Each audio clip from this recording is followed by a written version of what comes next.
if I ask God for wisdom and he tells me to do something, but I don't do it, then I'm not being that person of integrity and doing what he said to do. Hebrews 11:1 says that faith is being sure of what we hope for and certain of what we do not see. Sureness and certainty, that's faith. And sometimes I think we're choosing fear instead because it's easier to get to play the double role. Oh, well, when I act this way around these people, they like me. And when I act this way around these people, they like me. Faith is going, God, who have you asked me to be? And I believe that you are a God of promises that fulfills them. So I'm going to act the way you've asked me to because I know that's where wisdom is. That's the best life for me, is living as I should be looking. Hey, moms. Welcome back to our Gather Moms podcast. We are in our series called Mama Said. We're having such a good time already. Honestly, we're so excited about all the things we're going to share in this season because we have so many good things. But we just wanted to talk about some of the things that we maybe say in our homes to our kids that we've never quite considered how that affects them, but then also the things that were said to us growing up that maybe we've internalized or are using today that we could change. You know, it's so interesting at this journey in motherhood for me, how I look back and think, oh God, I did so many things wrong. But my kids, because of God's grace, are still making it, you know? So even in our growing up years, if there were things that weren't quite perfect, you know what? That just goes again to God's grace to say that he is so powerful to work through all those things. And I think it's just such a blessing for us as moms, especially just in this season of life and this current season of our world. We have so many resources to help us, you know, and to cause us to stop and think. I mean, it kind of makes me go, dang kids, y'all ought to be the healthiest, emotionally stable, ready for the world kids out there. And so thank you for listening and for hopefully taking some of these tidbits that we share with you back to your own home and incorporating them into your life. So, Kate, I have a question for you to start our episode. Okay. Where do you feel the safest? In my bed. Nothing can touch me here. I mean, it's just kind of my hiding spot, you know. It's kind of my go-to, Yes. I think we gravitate towards places that we're safe. And I think when we're safe, we let our guard down. Yeah. And our kind of true self comes out. Yeah. Do you think people intentionally act different depending on where they are and who they're with? I don't know if it's intentional or if it's like subconsciously you do it. Because, I think when I'm at home, I definitely am like more chill. I don't feel like I have to be on, you know, but there are times when you walk into a room and you're like, okay, here we go, you know, and I know that I need to be on, be engaging, interact, you know, with other people, ask them questions about themselves. You know, I'm a bit of an introvert. And so for me, I do actually have to make intentional choices of like, I would rather be at home in my bed, but I am going to go and, you know, serve these people. And I have to do a switch in my mind. Yeah, because we're kind of taught, even from young growing up, you know, when you kind of step outside your house, it's like, okay, flip the switch. Yeah. I mean, part of that's just life in general. When our kids go to school, you know, they have to sit still and answer questions and stuff. But then for us too, as adults, we have to be on time to work and we have to make effort and we have to meet deadlines. And so I don't think it's necessarily like intentionally trying to be two people. Right. But I think oftentimes we are two people. Yeah. Because when we get home, we let our guard down. Yeah. And I grew up in a super safe home. Just, you know, I had parents that loved me and accepted me. They did believe in Jesus, so they were implementing Christian principles into our home. I had a relationship with Jesus early on, so I was starting to grow. But, I mean, as a kid, it's like a lot of life growing, I think, at that age is just life stuff, you know, how to act and respond and behave and learn rules. And then more in my teenage years is when I started to have that bigger perspective of like, who does Jesus actually want me to be and how do I want to act? But I was known as the good kid. You know, people at school thought I was the good kid. Teachers liked me. I did what I was supposed to. Definitely an achiever. I was outgoing then. I don't know if I'm as outgoing now, you know, because sometimes I think I'm an introvert too, but super outgoing when I was young. But when I would go home, I could relax. Yeah. And I definitely struggled with being disrespectful to my parents and not wanting to do the things I was supposed to, being sassy and being entitled and sometimes just plain mean. And my parents got to see the real me, like who I was when nobody was looking. And I remember growing up, and it was probably teenage years, that they would say things. They would say this. They would say, "You're so nice to other people, but you're not the same at home." Yeah. And it stuck with me in the sense that those are the people we love the most. And yet sometimes they get the worst sides of us. For sure. No, I was always a lot nicer to people outside of my house than I was to the people inside my house. And, especially like, I think to your point, like as a teenager, I mean, there were just times where I kind of hate to say it this way, but like they just disgusted me. It was like everything they did was so irritating. Yep. And, it was like, why can't they just be chill and leave me alone? Mm-hmm. And yeah, there were times I was a severe punk, at home. And I would never treat people that way outside of the house, but I definitely did that at home. Well, in a sense, part of that comes from the praise we get outside our home. Yeah. So a lot of times in public when we're doing good things, people are praising us. Sure. Teachers are like, acknowledging that and honoring us, and people are saying nice things to us. You get a certificates. Girl, you get a certificate for everything. Yeah. I don't think we did when we were growing up. I do not remember getting all these like math award, reading award. I don't think we got all that stuff. I just came across the other day, I had this incredible 8th grade English honors teacher, Mrs. Wellman, and she had these little certificates that she kept on her desk. And sometimes she would just come and put them on a student's desk, and it would say, I'm recognizing you today for your incredible attitude. I love that. Yes. And honestly, obviously it meant so much to me that in my like keepsake folder, yes, I have those little things because it meant so much. And sometimes she sent them home as a postcard. So she had some that like my parents would get that would say, Kate did exceptional. That was one of the things she did so incredibly well, was the praise. Yes. And obviously I loved her.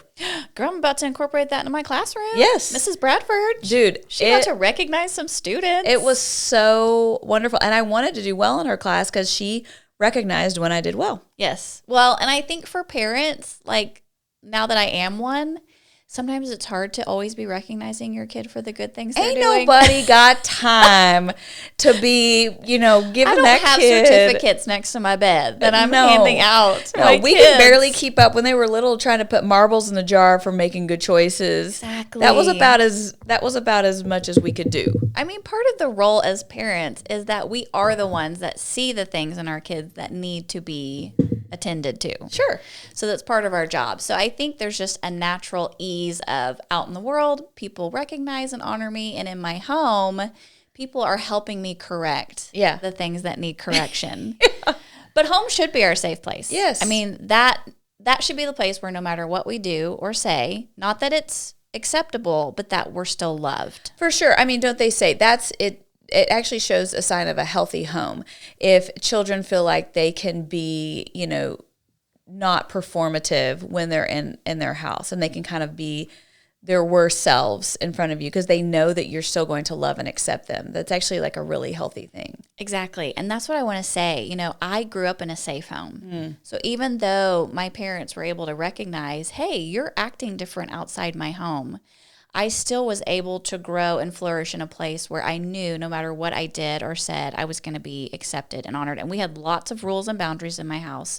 So I definitely learned expectations. But I want to make that the same kind of home for my kids. Yeah. I want it to be a safe place for them where they know no matter what they do or say, they're going to be loved. Mm-hmm. And I think part of that is that as a parent, I do have to balance praising them when they do good things, but also correcting them when they need it. Because one of my jobs as God gave me these kids for a reason to be their parent, is to help teach them the things that he's teaching us.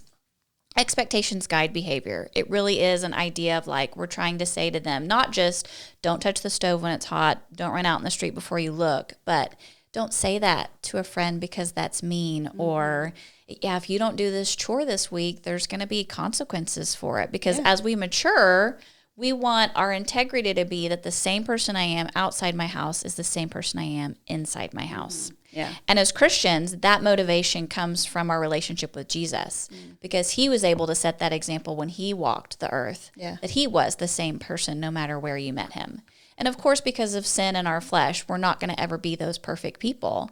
But I do hope that as my kids grow and mature, they do become more of that oneness, that same person no matter where they are. And, sending my oldest off to college this year, I can't see. I have no idea what's happening in the classroom or the dorm room or, with his buddies. So I had my time to help kind of guide and adjust that with him. And now I'm sending him off, and he may have to learn some hard lessons. Yeah. I think as adults, we still learn hard lessons. Yeah. Where I come back from a situation and I go, oh my gosh, I should not have done that, or I wish I had acted differently. So these kids and tweens and young adults, they're still forming this idea, and they need our wisdom and guidance. And in our very first episode of Mama Said series, we talked about that our words teach, correct, and strengthen. So our home is the place where they feel safe, they let their guard down, and we can really do these things in the manner that God's asking us to do them.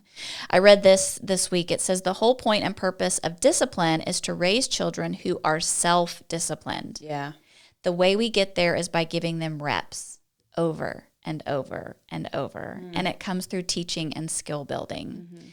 That, sometimes we look at, for me especially, like, I'm so tired of getting onto them. I'm so tired of asking them to pick up their shoes over and over and over again. But part of that is we are building into them reps. That's right. Okay, I asked you to do this yesterday. You didn't do it. Hey, maybe next week you'll do a better job. Oh, nope, you didn't. Okay, I'm going to ask you to do it again. And I know, for us in our home, as we transition back into the school year, that is always like a super big adjustment. Yeah. Where you've had a lot more freedom. I've been way more relaxed. I had all week to do laundry, so it wasn't a big deal if we left it all till the weekend. Yeah. But then I know, moms, you're feeling that crunch now that you're back into this routine, that it's like, wait a minute, this is not running correctly. You guys have got to start getting yourselves in order here. Yeah.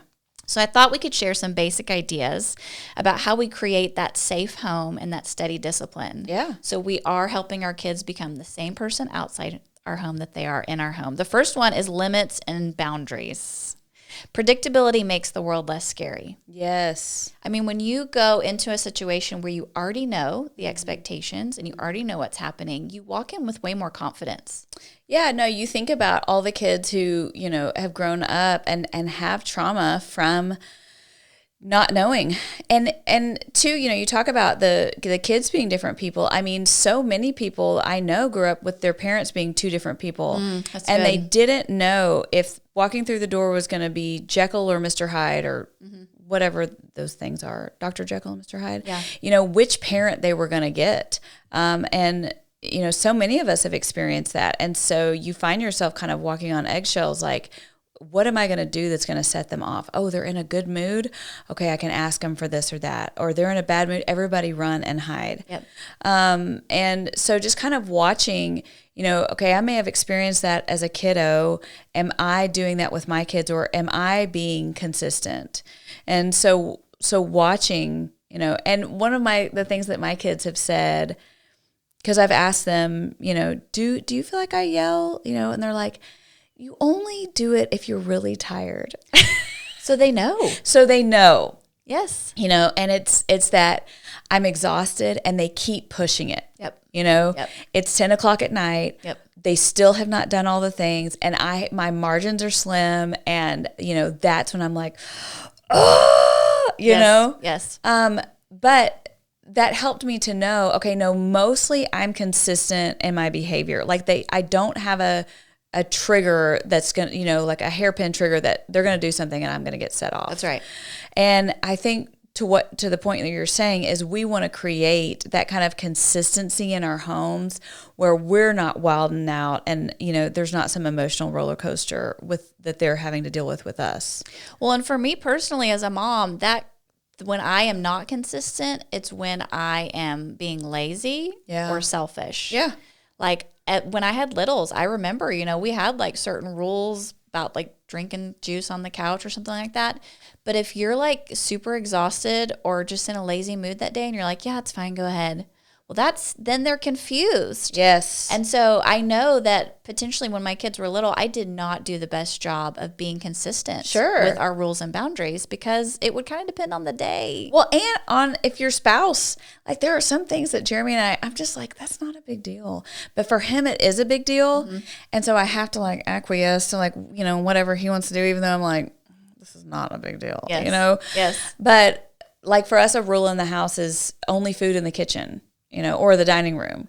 And so, but the kids are always wanting to take food upstairs to watch a movie and stuff. And so I had to sit down with him and be like, babe, they've got to be able, like if we're watching a movie, we've got to be able to take food up there, you know? Yes. But for a while, I did not do a good job of, because the kids would say, hey, can I go eat my lunch upstairs and watch a show? And I'm like, yeah. And he's like, ma'am, you are backtracking a rule I set, you know? And so just having to get on the same page with your spouse can be a challenge. For sure.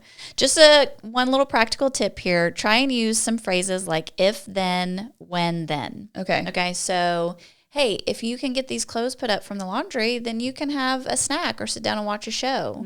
Or, hey, if you can just make sure and get all your homework done after school, then this evening we'll watch a movie together. Okay. Also, when you do that again, this is the consequence that's going to happen. And hold it. And hold to it. And don't say something wild that you're not going to be able to hold to, okay? Because that was another thing. My husband, he's gotten so much better about this, but I'm not telling on him. He would tell you this. Like, sometimes the consequence is like something wild that has just flown out of his mouth, and I'm like, sir, you about to have to back that up because we're not doing that. And we're not taking away his screens for a week because then I'm getting punished. Exactly. The punishment should punish that child and not me. So, you know. That's me in our house, and Greg calls it going nuclear. He'll be like, why did you just go nuclear on that situation? It did not warrant that. And you just went from 0 to 200. No, it's like, I'm shipping you off to boarding school. And you're like, okay, sir. Yes. Let's wind it back. Yes. Yeah. Second thing that we can do, first was limits and boundaries. Second thing we can do to keep our home safe and steady discipline is just control. And when I say this, we can't go overboard with this, but like you are the parent. Yes. You are in control. Say it again, ma'am. Yeah. You have to be the voice of reason and calm. You have to create that environment of safety in your home, just like Kate talked about, you know, if you don't know what you're going to get when you walk through the door. So when your child does act out, you can't join them in their tantrum. You have to be the steady voice of reason because you are in control. Yeah, how bananas is it? And that's just so much of this. There's a whole generation of parents that it's like the screaming toddler on the floor is the one getting to dictate what's happening in the house. Mm-hmm. It should not be that way. You know, the reason that toddlers don't have babies is because they're not ready to handle a baby. You only are old enough to handle a baby when you can be the one in control. Like, think about that. You know, it's the adult in the room that has to you have got to be the alpha. It cannot be some other kid or wild family member dictating what's happening in your home. Well, and I think sometimes, you know, like, especially maybe moms and daughters, they ramp up the emotions. And so mama ramps up the emotions. And what I am trying, and because I'm in this stage right now with my preteen, like just reminding myself, Rebecca, she's learning how to control her emotions. So of course she's going to react in a way that's not good or positive, but you know how to control your emotions. So you need to model that for her and then come back around later to teach. You know, sometimes you have to correct first and say, I'm sorry, that's not acceptable. We don't talk that way. You need to go to your room and cool off. But then I have to come back around and teach in the moment and go, okay, hey, next time, let's talk about love. What were you feeling? What were you thinking? Yes. Were you even thinking? What could we do next time to help you? Wonderful. And I will say, I told my daughter the other night that I talk about her on the podcast. She is very mature for her age. And we were in the car going to get ice cream or something, and there was like a long line, and I kind of threw a little fit because I was like, just wanted to get ice cream, and I have to sit in this line.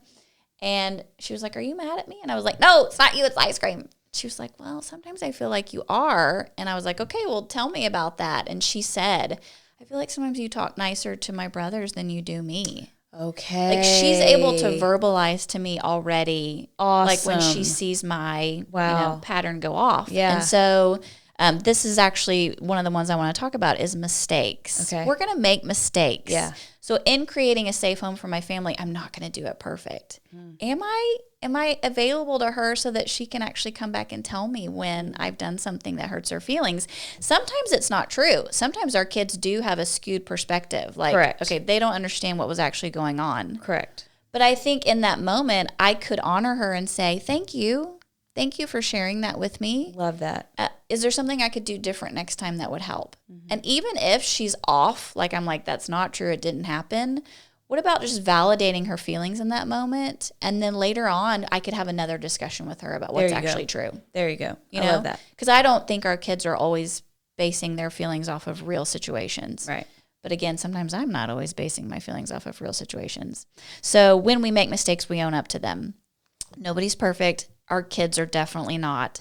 So, you know, that whole idea is stay in control, but then also own your mistakes.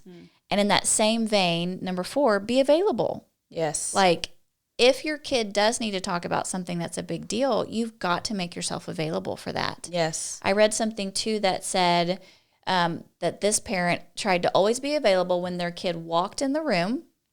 Even if you don't know what they're coming in for, turn your phone over or shut your computer screen.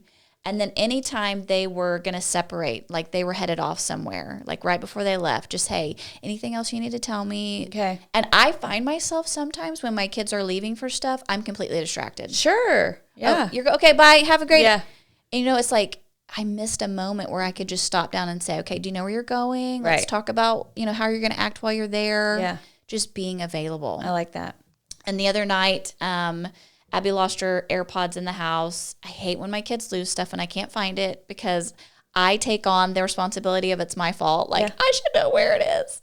We searched and searched and searched. I got out of control too. I was not happy about it. She was headed off to a party with some friends. We ended up not being able to find them. And so I heard the Holy Spirit whisper, go to her and make sure she knows that she can go to this event and have a good time and not worry about what you're thinking about while she's at home. Good for you. So I went in and I just made myself available and said, hey, let's just talk about real quick. When you leave this house, forget about the AirPods. Go have a great time with your friends. We're going to find them. They're in here somewhere. We'll do it tomorrow. And I remember her saying, Mom, thank you so much, because I was so worried that I was going to think about it the whole night. Oh, wow. I just think, you know, sometimes if you'll just listen to that still small voice in your head from the Holy Spirit whisper to you that he really does, even when I've made a mistake and went off the handle for these AirPods, for him to say, okay, stop. Yeah. Go back right now. You can't solve it. I couldn't solve it, but I could help her be calm as she moved into the next. That's and so I good. think about mornings. Yeah. Like mornings are the hardest. Yes. We all kind of get out of sorts. If the alarm goes off late or we can't find a shoe or we forgot an assignment, think about how you're sending your kids off to school. Yeah. Your home is the safe place. Yeah. Hey, when you come home this afternoon, I'm not going to freak out when you walk through the door because of what happened this morning. Yeah. Good. You are loved and safe here. We're going to talk about it. We all need to make some changes, but make sure your kids know that. That's so Be good. available. Yes. And then last one, routines and schedules. These can make such a world of difference in creating a safe environment for your kids at home. And I thought this was so interesting as I was reading this week. It was just talking about that we don't realize how overscheduling our kids creates an unsafe environment for them. Oh my goodness. We have watched that happen. And it's just, we didn't intentionally overschedule them. It was just like, oh, this is good, yes. Oh, this is good, yes. Oh, this is good, yes. And then all of a sudden, all of us are just frazzled because we don't have any margin in our lives anymore. I think that the fall is one of the busiest seasons for moms and kids, regardless of whether you're homeschooled, private schooled, or public schooled. I don't know, sports start up, school starts up, jobs start up. It's hot till Thanksgiving, which makes you mad because you have a cool sweater you want to wear. I mean, all these things kind of, it's like the perfect storm. And we go into the fall going, we're going to do all this amazing stuff.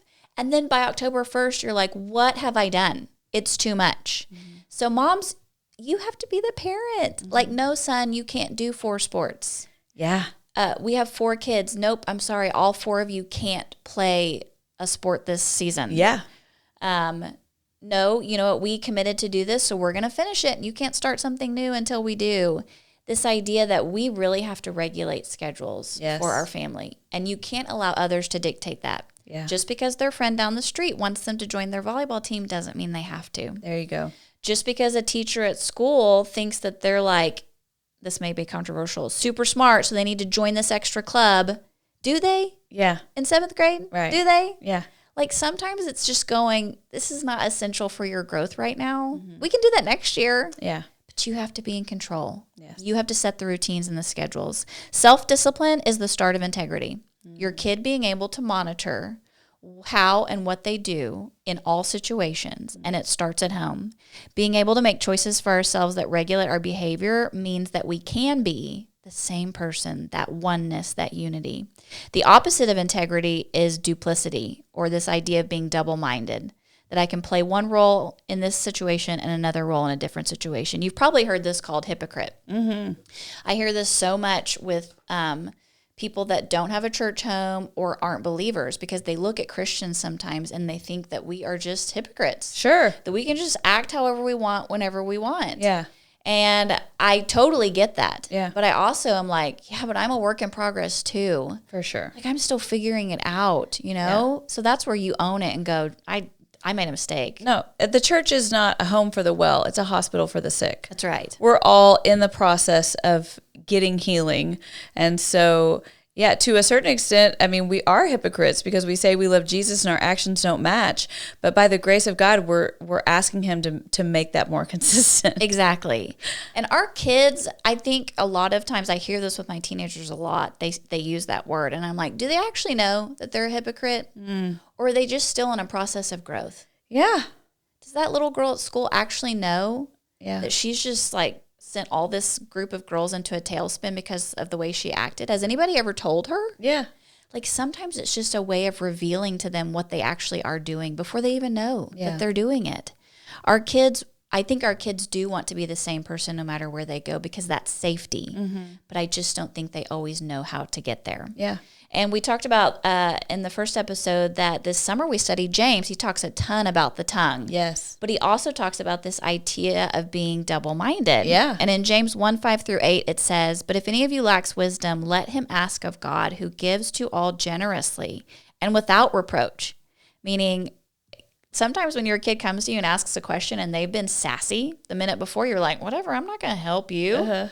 Y'all, when we go to God and ask for wisdom, he's going to give it to us. Yes. He wants us. Without getting on to us. He wants to give us wisdom. But first he must ask in faith, without any doubting. For the one who doubts is like the surf of the sea, driven and tossed by the wind. For that person ought not to expect that he will receive anything from the Lord, because he is double-minded, unstable in all his ways. So what it's talking about here is being that a doubter is a double-minded person. He's unstable. That comes from the Greek word that means unsteady, wavering, and listen to this, in both character and feelings. Like sometimes, guys, we know who we are, but our feelings have lied to us and we're just not acting like it. Yeah. And we are double-minded. We are doubting. A double-minded person is restless and confused, always in conflict with himself. You know what? I don't want my kids to be in conflict with themselves. I don't want them to worry that the way they act at school has to be different than the way that they act at home. I want them to feel that there really is, I can be the same person no matter where I go. And James uses this imagery of the ocean and the waves. And y'all got to laugh with me a little bit as I talked about my swimsuit experience in the waves. But I was surprised again. Every time I go to the ocean, I'm surprised again at the force of the waves in the ocean. They look so pretty on the shore. But they are violent. They are violent. Yeah. And you get out there and the first one kind of hits you and you're like, oh, okay, that was fun. And then you almost get stuck for a minute. Yeah. And they're just crashing. If you don't get up and get out the way, you're about to get sucked down in that. And sometimes the wave on the top is pushing you one direction and then the current on the bottom is pulling you another direction. Think about how that plays into being double-minded. Yeah. That you're feeling this like tug in two directions. They're so strong, and you have to, just like Kate said, you have to be able to stand up under it and then step back out of it to gain your footing. So it's a perfect example of this idea of being in conflict or confusion with our faith and with our wisdom. You know, if I ask God for wisdom and he tells me to do something, but I don't do it, then I'm not being that person of integrity and doing what he said to do. Hebrews 11:1 says that faith is being sure of what we hope for and certain of what we do not see. Sureness and certainty, that's faith. And sometimes I think we're choosing fear instead because it's easier to get to play the double role. Oh, well, when I act this way around these people, they like me. And when I act this way around these people, they like me. Faith is going, God, who have you asked me to be? Yeah. And I believe that you are a God of promises that fulfills them. So I'm going to act the way you've asked me to because I know that's where wisdom is. That's the best life for me, is living as I should be looking. Faith in Hebrews 12:1-2 says that Jesus is the founder and perfecter of our faith. Where are you looking to right now? Mama, are you looking around at what everybody else is doing and you're just like chasing after them? That's going to create a home of chaos. There's no safety there. Are you looking around at your kids? I love what Kate said on the last episode about body image, where we just talked about recognizing things in them that are not external, you know, like, you're so strong and healthy. I'm so glad God made you that way. Wow, look all these things you can do. You know, sometimes we look at our kids and we just pick out the things they're not good at. And so we start pushing them into situations and experiences and trainings because we're like, I need you to be better at this. Instead of just going, man, I'm just so glad you're good at that. Just recognizing that in them. I don't have to be tossed by the sea because my faith makes me sure and certain. And whenever I'm safe with Jesus, I can be safe anywhere I go. And I would say this about your home. Your home can be that place of safety for your kids. So that when they walk out your door, no matter where they go, they know that they can always come back home to you. And so I'm so thankful my parents did say to me, hey, when you're outside our home, you act different. Because sometimes we need to challenge our kids to think about, who are you and what are you doing? Yeah. And I now, as an adult, can see the ways that I do act different in situations and can go back to my founder and perfecter of my faith, Jesus, and say, can you help me? And so I want to just encourage you moms that, you know, the words that you say to your kids do need to be correcting and teaching and strengthening, but then you also need to create that environment of safety in your homes where they know, okay, I can let my guard down when I walk in because my mama is going to welcome me. Yes. Yeah. Thanks for listening to this episode with us. Guys, we love you so much. We can't wait to be back with you again next week as we do another Mama Said. Bye, moms.